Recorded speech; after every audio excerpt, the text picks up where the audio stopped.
Hey, my name is Godzilla, and today we're going to be taking a look at the today we talk about the Ling Jihun Crimson typhoon. Taking a look at the box. The box is just a beautiful render of Crimson Typhoon and Stormy Night, I guess. I don't know. Side of the box features his name and some Chinese and his stats right here. So if you want to read that. The back of the box reveals his accessories and stuff and random sticker. The other side of the box features his name, Chinese lettering, and more statistics. And that's about it. Now, let me make something very clear. This is the best Pacific Rim figure to ever come out. The NECA figures, they don't mean anything compared to this guy. Anyway, let me stop glazing and let me actually show you why this figure is worth whatever amount of money he is. I kind of forgot. The painting and sculpting on this guy are perfect. All over him is the beautiful metallic red paint, and the overall detailing is just perfect. Makes me appreciate Crimson Typhoon's design a lot more. His hands are sculpted perfectly. His claw is sculpted perfectly. And then occasionally there's this little paint scratching, I guess. It looks perfect either way. There is also a kaiju kill count right here, and also on his back. The text is perfect and readable. Even the back of his head is perfect. Now let's not forget the optic on this guy. I mean, this is really good, especially comparing that to that old NECA figure. Oh yeah, this is a huge upgrade. Like you see all the hexagon pattern, and then just the overall head, more lettering. Yeah, it's perfect. Even this little diaphragm cover has some beautiful sculpt and paint. In between his knees, I guess you could say, they also have some beautiful sculpt work. I forgot the word. And then on his second knee, there's this little piston gimmick. Yeah, that's pretty cool. Enough about the painting and sculpting. Let's get into his accessories. You get 3 swappable hands and 3 thruster parts. To swap his hands, it's pretty self-explanatory. You just gotta...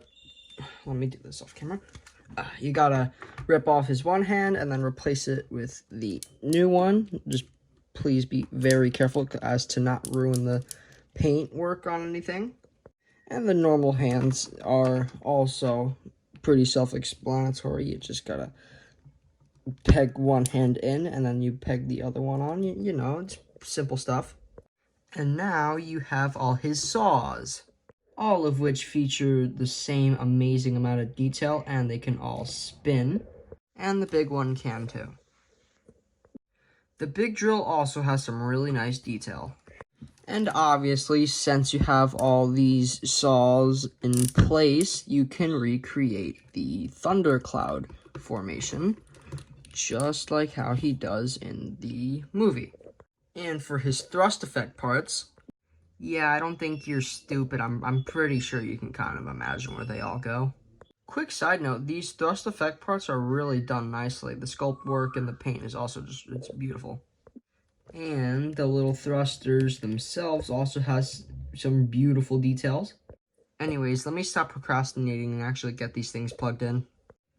And all these thruster effect parts look beautiful, especially if you have them in a nice pose. Now, let me show you the bread and butter of this figure. So you guys have noticed this little gap right here. The other arm has it too. That's because of this. And wow, this is impressive. You can still see the details in the eye, but the camera it does not serve it justice. This is really great. And the best part is you don't gotta worry about the batteries. You know why? Because they got you covered. You get the batteries included, and you get extras. For the head part only, though. You only get extra batteries for the head. But if you flip them over, if you look it around, there you go. The back also lights up. And that just complements the beautiful thruster effect parts. So, obviously, you get batteries for these ones, too. You could take it off carefully. There's the thing, there's the battery in there, and you just plug it back in.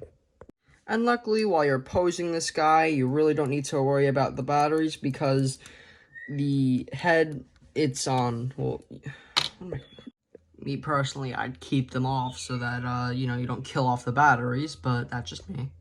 Now, let's get into this figure's articulation. You get a ball joint at the head. You can look up that high and look down that low. This big shoulder pad is on a ball joint. It is kind of limited though, so just beware. Arm can move out. This whole arm is on a nice ball joint, by the way. And now, here's another really, really good factor about this figure.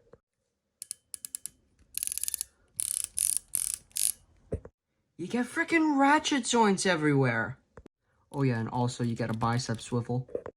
So pretty much these ratchet joints guarantee that this guy's joints aren't getting loose anytime soon. Previously mentioned, the thing can spin.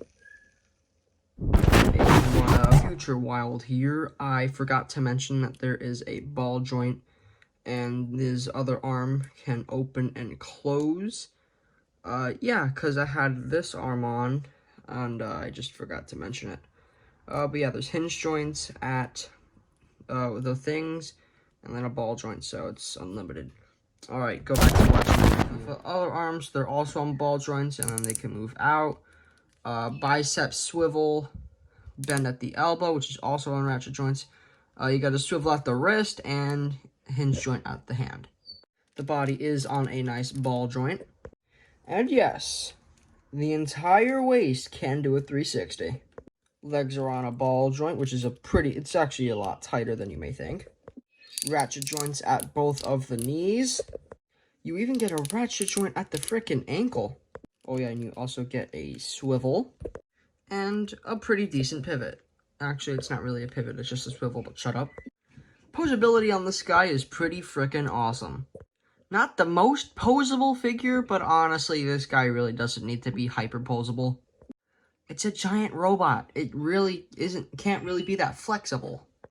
Now, let's get into some size comparisons. Here he is next to a Bandai Movie Monster Series figure, a Bandai Action Figure Series figure, an SH Monster Arts figure, a NECA figure, a Haya Toys figure, and here he is next to my other Pacific Rim Jaegers.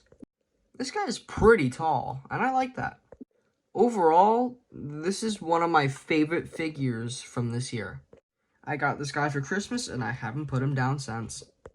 I honestly really don't know what else can top this. He has light-up features, his articulation is really nice, and he just looks super duper premium. Oh. I'll review that next year.